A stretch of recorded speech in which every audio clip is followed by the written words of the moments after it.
2026 is going to be an awesome year. We got some pretty cool stuff coming up. First off, we got Foundations of Recovery. This is our flagship program. We're starting it in January. This is for anyone, man, woman, or couple who wants to come and reclaim their heart from shame, trauma, and betrayal. We start off with an education on all sorts of principles, give you the common language. We feed you from a fire hose in terms of all things recovery. It is such a great start to recovery. And we get at the roots of things, Tyler. This isn't like any other program. Like, this is our healing journey in process, and Foundations is where we begin. If you look at the value that you're getting there to kick off a good recovery with all of the right education, all of the right language, and a team to get you started while also being directed by Brannon and myself through the whole process, what a deal. So if you're interested, if you're struggling, if you've been wanting to do something for a long time, jump into this. This only comes around every so often, and we would love to have you there.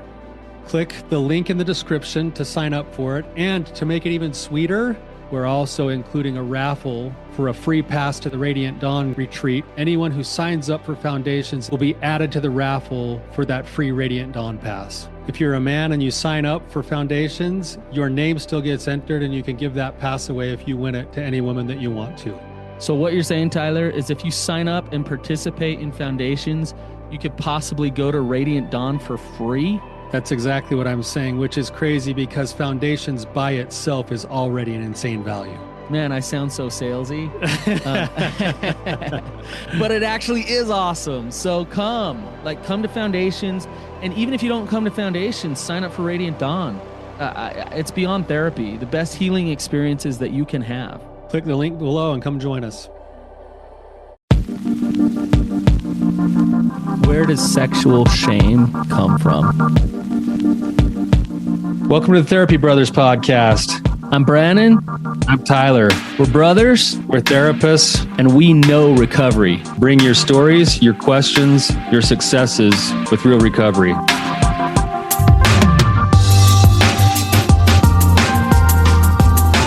Hey, Tyler, you ready to have some hard conversations? Let's do it. Let the Therapy Brothers podcast begin. Hey, everybody. Welcome to this installment of the Therapy Brothers. It is Brannon today, so it's the Therapy Brother today.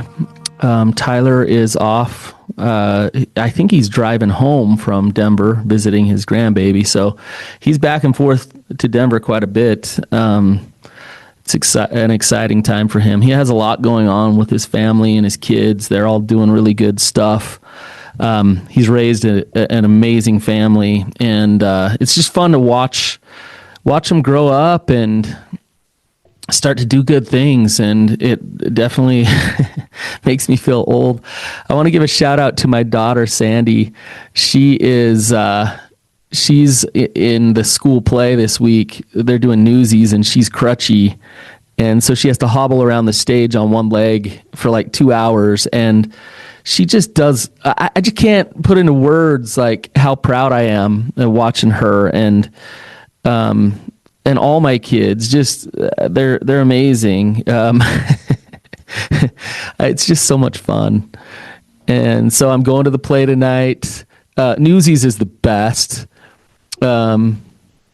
Open the gates and see. Oh, I'm getting off tune there. But yeah, Newsies is the best. It's about standing up for what's right. And so I hope that I do a little bit of that today. Today's episode is going to be a little bit unique. Maybe with Tyler gone, I'm taking a little bit of liberty here to do something that I think is important. And some of you might love this and some of you might hate this. But before I dive into it, I want to give you a little bit of background of why and what. I've been, as you know, I've been doing this for a while, and I was raised very LDS, very religious. And early in my career, I spent a lot of time going in and out of churches, giving lessons about pornography and sexual addiction and those type of things. and I was talking about how horrible pornography is, and spent I don't know, countless presentations, different presentations, big Fifth Sunday lessons, presenting in front of conferences and all kinds of stuff, a lot of public speaking. And I was also raised LDS, and I have my own personal experience. And as people started to come into my practice, I started to do therapy, but every once in a while, I want to zoom out and take a look at the big picture of what is actually going on. And over the years, my paradigm has shifted. My perspectives have changed. At first, when I was young, it was just porn is bad and the internet and porn is the problem, and that's all that's going on here. So let's make sure people aren't looking at that, and that's the issue. I wasn't realizing the waters that I was swimming in. I was just unconscious of it. And over the years, as I've started to take a step out, I've had to get really clear and really honest with myself about all of the dynamics going on in the situation in terms of what is driving some of these issues. And I believe that one of the big problems, there's extremes. One side extreme is have no structure and no boundaries and do whatever you want as a sexual being. And if you have any boundaries or structure, then that's bad, and that just causes shame. So that's one side of the fence. The other side is your sexuality is an issue. You better control it. Your natural man is an enemy to God. You better make sure that you're chaste, pure, clean, all of those things.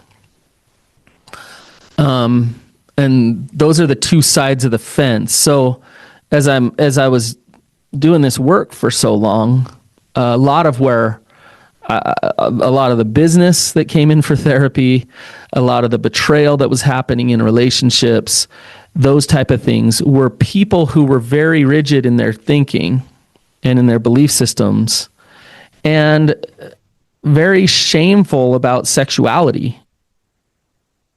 That it was a righteous thing to be almost against sex and sexuality. And what I see is when an individual or a couple is in that mindset, they get stuck. They get stuck in battling against their very nature. So, over the years, I've watched this dynamic, and I realized I was a part of the problem for a while, going into churches and beating the drum of don't touch your penis, don't. I didn't say that in church, but you get the gist of it. Don't be sexual.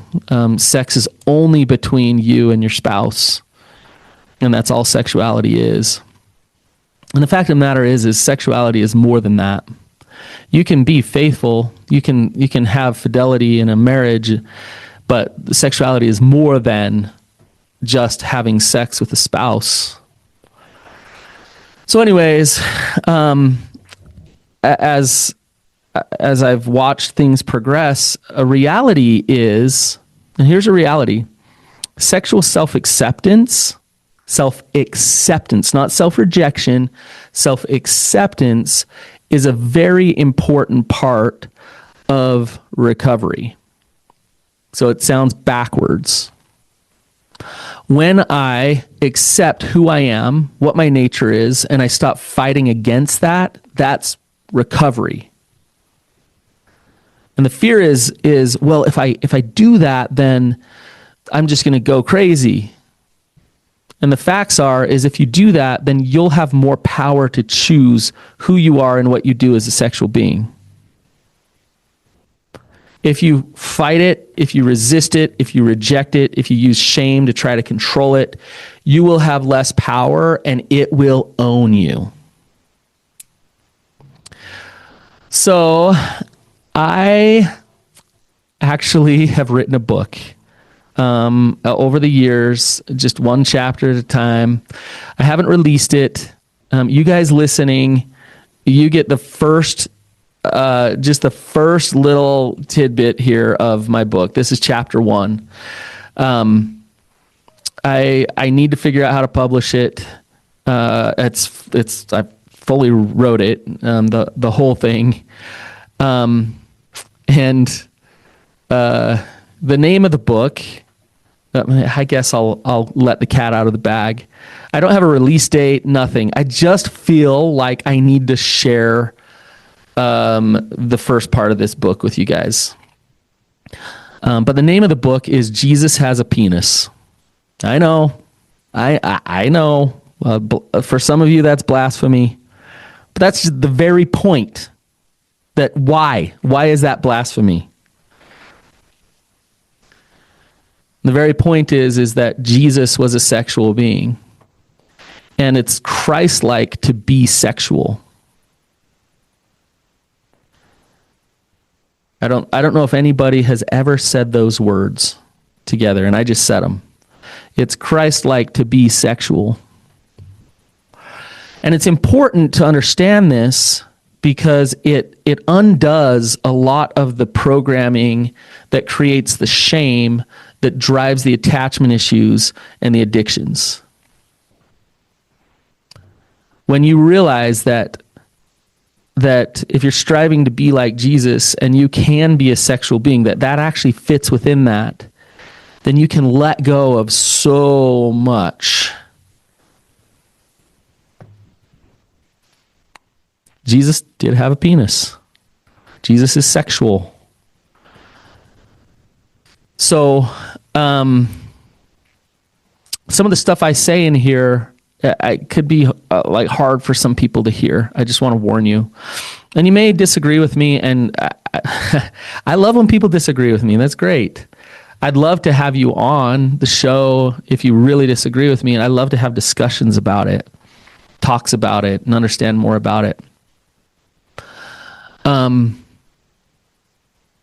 Also, I think this kind of shows a little generational thing. So my generation, we were raised with pretty tight, stringent rules around sexuality and things like that. I feel like within churches and things like that, they've loosened up just a little bit, and it's not as shame-based, but it's still there. So I'm just going to actually read sections of this first chapter and see what you guys think. And hopefully it gets you, if anything, it just gets you thinking. Let me pull it up here. Again, this is raw. This is like unedited content. I hope nobody, steals it and runs with it because I wrote it. But yeah, just be patient with me. I need to get it edited and published sooner than later. So chapter 1 is called From Sexual Self-Rejection to Self-Acceptance. And I'm just going to read little sections and then comment to those sections. And understand that this book was written to Christian men. So, but I think women who listen, I think you can think about yourselves, and these same things apply. And also think about your partners, and it might be triggering and hard to hear, but it hopefully will help you gain a better understanding. So the first section is called The Wound of Sexual Shame. For many men, there is a deep, often unspoken wound that forms early in life. The internalized belief that their sexual nature is somehow dirty, dangerous, and fundamentally broken. This wound doesn't appear spontaneously. It is carefully cultivated through messages received from family, religious communities, and broader culture. The message is clear. Your sexual self must be controlled, suppressed, and regarded with secrecy and suspicion. And a lot of these messages that I'm talking about here, they're blatant and they're direct and they're written in pamphlets. They're set at pulpits. But a lot of the messaging is subtle, and you'd pick up on it just by being in that environment. Little things are said, insinuations are said, but the messages of your sexuality is something that is going to get you in trouble, and sex and sin are synonymous, is there.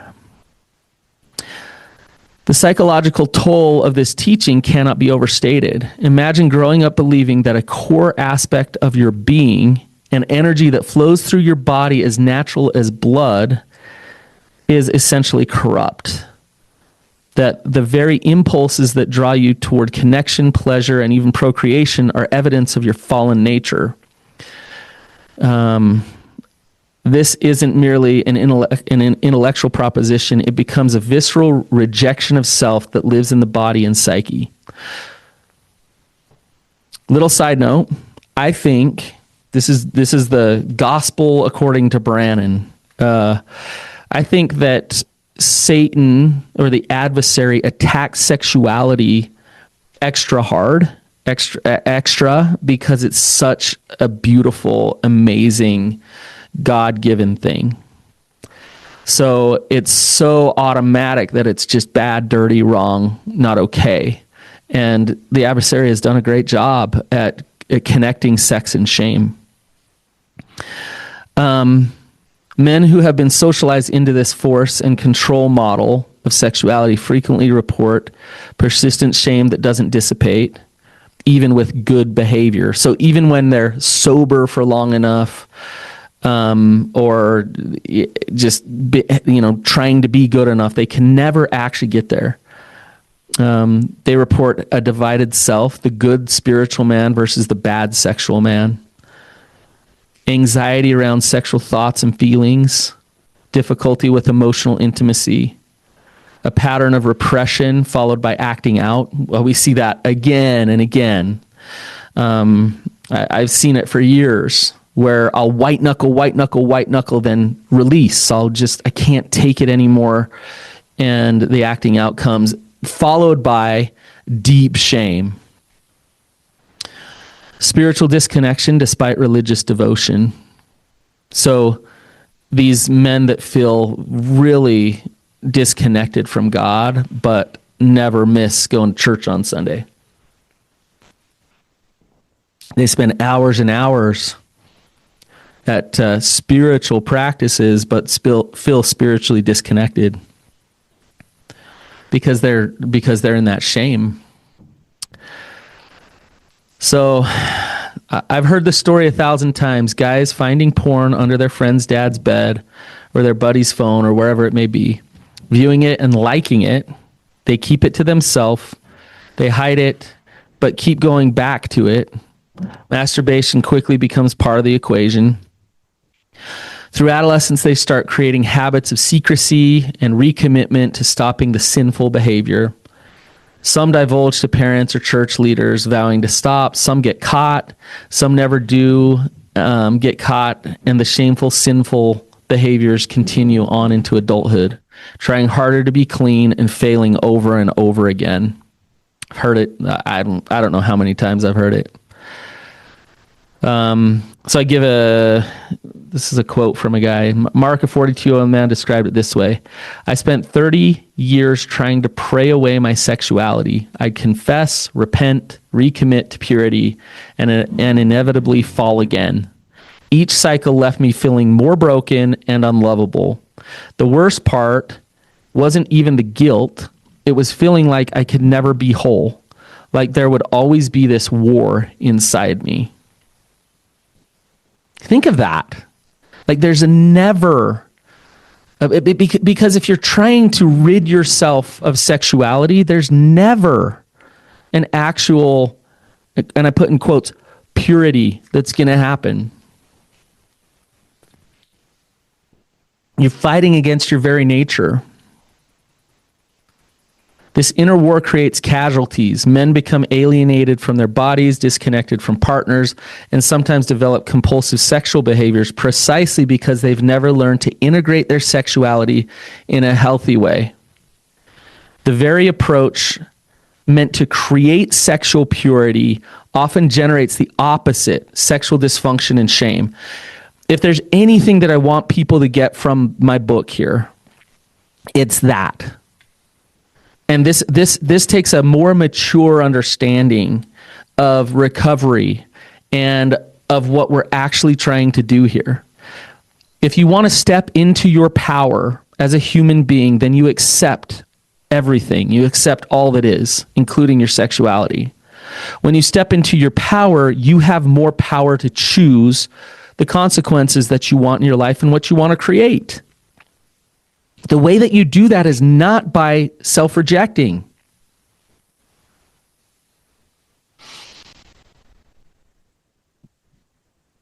And when I say integrate your sexuality in a healthy way, what that means is really making peace with it, knowing who you are, exploring who you are, understanding who you are, and then deciding what you want to do with it. We start off with the rejection, and that's a problem. Okay, this part might be, you might disagree with this. It might be hard to hear, but I'm gonna go there. So the next section is called The Religious Machine of Sexual Shame. When I was 11 years old, I eagerly went into an interview with my church leader to advance in my priesthood. Turning 12 was a milestone in my LDS faith, and I was ready to take that step. As I sat alone with my bishop, he asked me a few questions. Then with a serious tone, he said, "How involved are you with masturbation?" Bewildered and embarrassed, I didn't know what he was talking about. He then, in a very appropriate way, explained to me what masturbation was and why I should avoid it. Why God wants me to be clean and pure, and that masturbation is a way to be unworthy. I didn't know any better, so I took his word for it. But why? Why was my first sex education about masturbation coming from a church leader in an interview about priesthood worthiness? You see the problem here? Like I had no education about masturbation until I sat down there with that bishop, and he asked me how involved I am, and immediately, first thing, how involved are you? And that's one way to be unworthy. When you're telling a 12-year-old that, like, I'm just confused, and then I'm like, oh, okay, that's something that I definitely shouldn't do. Like, that's just, that's all that is. Like, I won't do that thing he was talking about. To understand why religious institutions have perpetuated these harmful teachings about sexual purity and control, we must look beyond individual scriptures to the systemic dynamics at play. Religious organizations, like all human institutions, have survival imperatives. They require adherents who are loyal, financially supportive, and willing to pass the faith to future generations. And by the way, side note, I don't think they do this consciously. I don't think they're like out to create this thing. It just is there. Like, and it's a reality, and we can either face it or not. But the genius and tragedy of sexual shame as a control mechanism is that it creates an unsolvable problem that only the institution claims to address. Consider the formula. 1, you are born with sexual desires. 2, these desires are inherently sinful. 3, you cannot eliminate these desires through your own efforts. 4, therefore, you need our guidance, forgiveness, and systems to manage your brokenness. And this need will continue throughout your life as the problem is intrinsic to your being.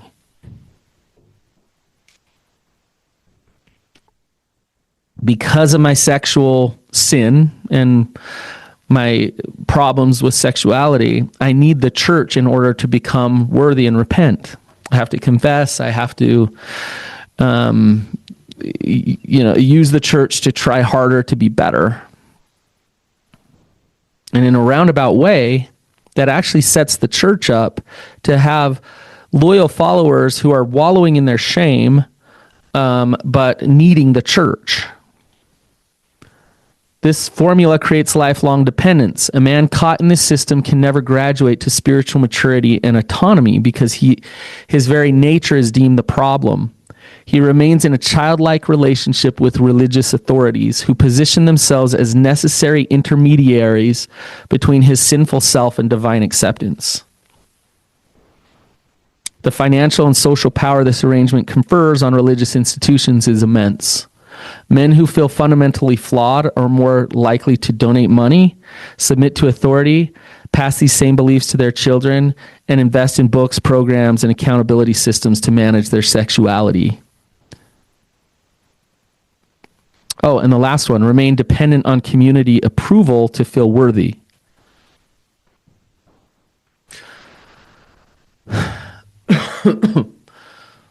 So I say, to be clear, I'm not suggesting a conscious conspiracy among religious leaders. Most genuinely believe they are helping men by teaching them to be wary of their sexual natures. They would never consciously claim they are running systems of shame and compliance. Most of the leaders and members who perpetuate these beliefs do this automatically and unconsciously. It's deeply embedded into the culture of the religion. It's ingrained over generations. And I think that's important to understand. Like, these are not bad men who are doing this. I did this. I hate to say that. That hurt when I just said that. I did this for years. I went into church houses. I talked to teenagers in lessons, and I did this. I was a part of this.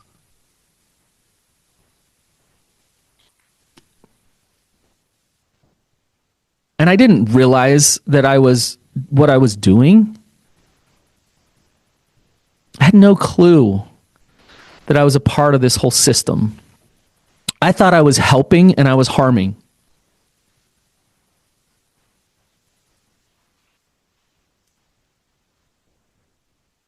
And I'm trying to make it right now. And if you hate me for it or don't like what I'm saying, I'm sorry. But I'm just trying to make it right now. Let's talk about Jesus for a minute. Since we've already been talking about his penis, we might as well talk about what he actually says. The irony in all of this is that Jesus himself presented a radically different message about human nature and sexuality. By the way, just a little side note, the Bible was scrubbed by religion and patriarchy. So it's really fascinating to me how much sexuality is taken out of the Bible. And so it's really hard to find, like, as I was doing this research, it's really hard to find stuff from Jesus about sexuality. But here's some stuff. Though Christianity has often been weaponized to instill sexual shame, the gospel tells a different story. Jesus notably never condemned sexuality itself. His harshest criticism were reserved not for those with sexual struggles, but for religious authorities who placed heavy burdens on others while creating elaborate systems of rules that miss the heart of spiritual transformation. That pattern's in the Bible again and again, where Christ is like, hey, if you're sinless, cast the first stone. Consider how Jesus treated those accused of sexual sin. With the woman caught in adultery, he challenged her accuser's self-righteousness and offered compassion rather than condemnation. With the Samaritan woman who had 5 husbands, he engaged in one of his most profound theological discussions. And that's in John 4. With the sinful woman who anointed his feet, he praised her love and devotion, contrasting it with the cold religiosity of his host. So in each case, Jesus created space of dignity and transformation, not shame and rejection. 2 Timothy 1:7, my favorite scripture probably. For God has not given us the spirit of fear, but of power, love, and a sound mind. In John, sorry I'm getting preachy here, but the book has a lot of like stuff because we're talking about Jesus, right? Perfect love casts out fear because fear has to do with punishment. Jesus' approach was not about controlling external behavior through shame, but transforming the heart through love. He taught that true purity comes from within, not from adherence to external rules. His emphasis was constantly on love, integrity, and treating others with dignity, including ourselves. The gospel message at its core is one of reconciliation and integration, not division and self-rejection. Jesus came that we might have life and have it more abundantly, not so we could live in perpetual shame about our created nature. All right. You guys, this is just the first chapter too. You gotta get my book. I'm not trying to make this a commercial, but I have dug like deep into this. The path to sexual self-acceptance. What would it look like for men to move from sexual self-rejection to sexual self-acceptance? So what I'm going to talk about here is what am I actually suggesting? Like, and hopefully get a little more clear. What would it look like for men to move from sexual self-rejection to sexual self-acceptance? This is not about abandoning ethics or embracing every impulse uncritically. Rather, it's about relating to our sexual nature from a place of integration rather than warfare. Sexual self-acceptance means, 1, acknowledging our sexual nature as a created gift rather than a fallen curse. 2, embracing our bodies as good rather than sources of temptation and shame. 3, developing an internal ethical compass rather than depending on external rules. 4, learning to listen to our desires with discernment rather than reflexive suppression. 5, making choices from a place of integrity rather than fear of punishment. 6, viewing sexuality as an integrated part of humanity rather than a separate dark side. Men who have undertaken this journey report profound shifts in their relationships, themselves, their partners, and their spirituality. Let's see. I share a story here. This is from Jason, a former bishop. The turning point came when I realized God wasn't afraid of my sexuality. I'd been taught to see my desires as the enemy. But what if they were actually part of what makes me human? What if my work wasn't to eliminate desire, but to integrate it into a whole and healthy life? That reframing changed everything. I found I actually made better sexual choices when I wasn't operating from shame. Shocker. When we remove shame, things get better. Interesting. I had a client years ago say, I am terrified to not be in shame because I use shame to control things and protect me to be good.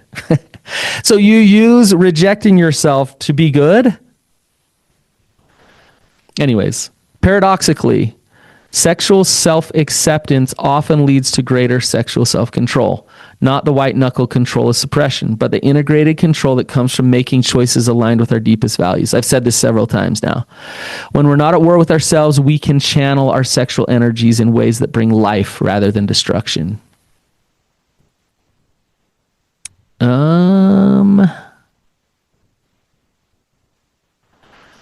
So the next section is called the power of integration. A man who has integrated his sexuality doesn't need external monitoring, accountability software, or fear of divine punishment to make ethical choices. He has developed the internal strength to notice his desires without being controlled by them, honor his commitments from a place of integrity rather than compliance, relate to others as whole persons rather than objects of temptation or conquest, experience pleasure without shame, navigate sexuality with mindfulness rather than compulsion. This integration doesn't happen overnight. Healing from decades of sexual shame requires patience, compassion, and often support. But the freedom on the other side is worth the journey. And this is the last part of the chapter, and I'll wrap this up.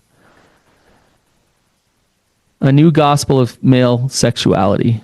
And by the way, I'd also say female sexuality. I need to write this book for the women as well, because the issues are a little different. The shame and the messaging is a little bit different, but the overall issue is the same. So I won't get into that right now. But what if the good news for men isn't that Jesus will help us defeat our sexuality, but that in Christ we can be fully us, sexual beings included? What if salvation isn't from our bodies, but from the shame that disconnects us from our embodied experience? Jesus had a penis. This simple anatomical fact has profound theological implications. It means that embodiment, including male sexuality, was not beneath God. It means that the divine entered fully into human experience, not to condemn it. To follow Jesus is not to reject our sexual nature, but to bring it into alignment with love. Love for ourselves, love for others, and love for God. It's not to recognize that our capacity for desire, pleasure, and intimate connection isn't separate from our spiritual nature, but an expression of it. The message of Jesus is not one of self-mutilation, but of self-integration. Not of shame, but of dignity. Not of rejection, but of acceptance. In this light, sexual ethics becomes not about controlling a dangerous force, but about expressing a beautiful one. We make choices not from fear of being bad, but from desire to embody love in all our actions, including our sexual ones. As men on this journey, we have the opportunity to pioneer a new relationship with our sexuality, one based not on rejection and shame, but on acceptance and integrity. In doing so, we don't just heal ourselves. We help create a world where future generations of men can embrace their whole selves from the beginning, free from the divided life that has caused so much suffering.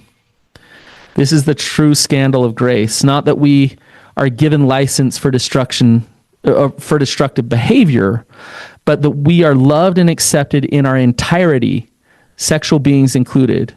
And from that place of acceptance, we find the freedom to live with both passion and integrity, both desire and discernment, both power and love. It's chapter 1. Because I recorded this, I'm committing to actually getting this thing published. And I might self-publish it. I don't know exactly how to go about it, but I need to get it published. And I think I have, let me see. I have 12 chapters, and we get into all kinds of stuff. So I'd love feedback on this. I sometimes saying the uncomfortable stuff is hard, and it can trigger things inside of you. And I come to this from years of experience, and I'm not trying to make anybody uncomfortable. But what I am fighting for is real recovery, real true recovery, and where people find actual peace within themselves, and they don't just fight for sobriety. So if this was helpful, you guys, please share it. And I'd love your reviews. And until next time, keep on keeping on.